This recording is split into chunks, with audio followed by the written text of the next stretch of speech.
Finally guys চলে আসলাম পৃথিবীর দীর্ঘতম সমুদ্র সৈকত কক্সবাজার। এটি বাংলাদেশের একটি বিখ্যাত জেলা। এই জেলাতে রয়েছে পৃথিবীর বিখ্যাত কক্সবাজার সমুদ্র সৈকত। এই সৈকতের দৈর্ঘ্য 120 কিলোমিটার।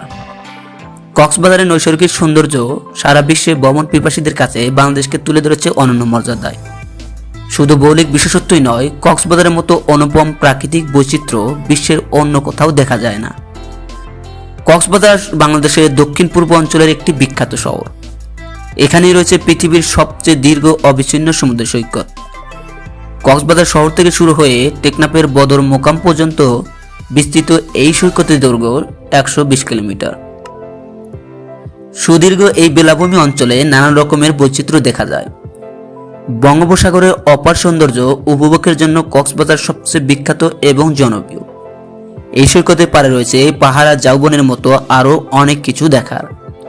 প্রতি বছর প্রায় 25 থেকে 30 লক্ষ পর্যটক কক্সবাজারে ঘুরতে আসে।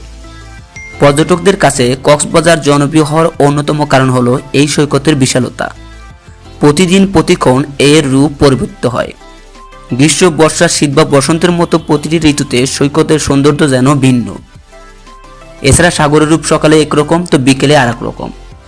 কক্সবাজার থেকে টেকনাফ পর্যন্ত বিস্তৃত মেরিন ড্রাইভ সড়ক এই অঞ্চলের অন্যতম পর্যটক আকর্ষণ। মেরিন ড্রাইভ সড়কের দৈর্ঘ্য প্রায় 80 কিলোমিটার।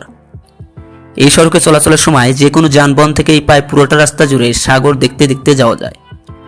কক্সবাজার শহর থেকে মেরিন ড্রাইভ সড়ক ধরে 12 কিলোমিটার দূরে অবস্থিত হিমছড়ি সমুদ্র সৈকত। পাহাড় আর সাগরের অপূর্ব মিতালির জন্য এই জায়গাটি পর্যটকদের কাছে অত্যন্ত জনপ্রিয়। কক্সবাজার থেকে প্রায় 20 কিলোমিটার দূরে ইনানি সমুদ্র সৈকত। ইনানি সৈকতে প্রচুর প্রবাল পাথর দেখতে পাওয়া যায়। ইনানি সৈকত কিছুটা সেন্ট মার্টিনের সাথে মিল পাওয়া যায়। কক্সবাজারের 3টি পয়েন্ট সবচেয়ে জনপ্রিয়: 1 লাবণী, 2 কলাতলি এবং সুগন্ধা। তাই বলা যায় যে কক্সবাজারের সাথে বাংলাদেশের অন্য কোনো জায়গা এতটা জনপ্রিয় নয়।